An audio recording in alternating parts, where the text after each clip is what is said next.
Hi, Rob White with Envision Strategies here with Kris Klinger, VP of Auxiliary Services at BU.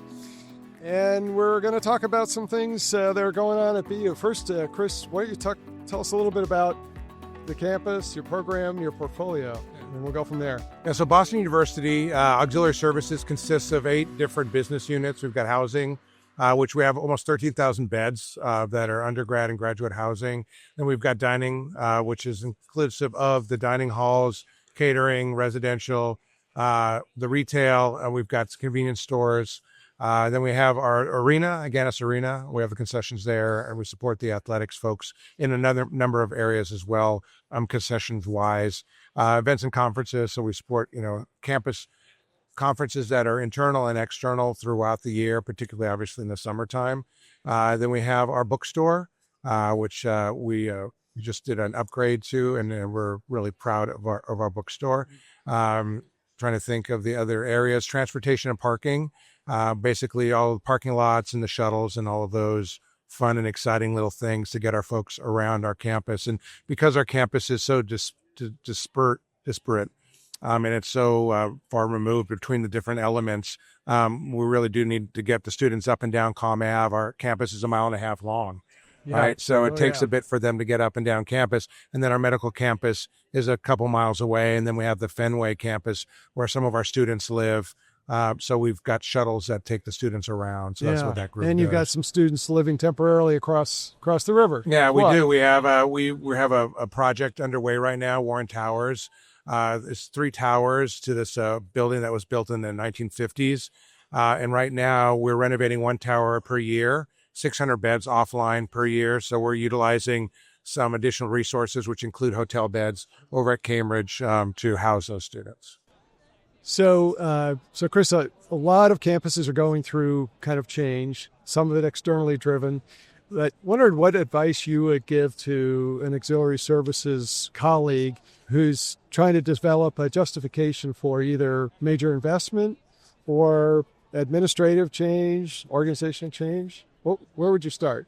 There's a lot of places to start. I mean, I think, at the end of the day, I know we're going through this process right now and looking at, we've put together sort of major blocks that we'll need to tackle in the future, and what challenges we're going to face internally and then externally, and really trying to understand what those challenges are going to be so that we can prepare for those. But really, one of the areas that we've decided that we want to dig into is AI and really incorporate technology in regards to how can we use it to improve our analytics, but also our efficiency, whether it's, putting all of our scheduling systems on AI and finding ways to improve AI, and then talking to our partners about the systems and processes they have and how can AI enhance that and how can we bring it all together as well. So, I mean, that area to me is probably the biggest area of opportunity because we're right at the beginning of it. And if we can be, a first adopter, an early adopter, I think we're in a really good place, and we can help formulate what the future looks like, and then help others as well. Well, and I've seen your the Power BI platform that you use for dashboard, which is pretty sophisticated. But do you see an opportunity to enhance that with AI as well? Yeah, I mean, the Power BI dashboard is fantastic, and the team has done an amazing job, putting it together and really capturing, what we're seeing in a lot of our different businesses, whether it's dining halls or events and conferences and transportation services, and we really are able to capture a lot of data.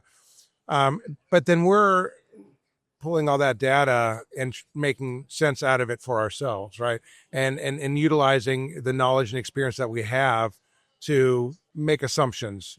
If we could tap into AI and AI could take all that information and provide us with insights that we may not even thought of. I think that's the genius to it. Obviously, it's not always going to be right, but it just may get you to think differently and look at things differently.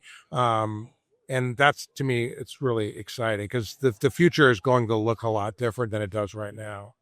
You see that requiring some sort of a business case, and if somebody else is trying to get support for doing this, what would you how would you approach that? So, there's resources that are always required for almost everything that we do, whether the financial or, always does end up financial. But, we've been looking at the possibility of bringing on board someone that can do some of this AI work for us. But we don't have any additional headcounts. I mean, most campuses have either frozen hiring or they're laying people off. We've limited hiring. We haven't froze it, but but we're not looking at adding new positions unless they're mission critical. And this could be argued to be mission critical or not, like adding an AI person. But we're looking at how can we create efficiencies, like I mentioned earlier, Right. so that folks have more capacity Right. and maybe combining responsibilities and then bringing on board one or two people that are fully focused on innovation and AI and the integration of AI and AI strategies. So your FTE, your headcount might not change, but you're reassigning there. It can't. I mean, that's the harsh reality. I mean, it can't. I mean, I look at the challenge that higher ed has. We can't continue to add headcounts and add costs. Right.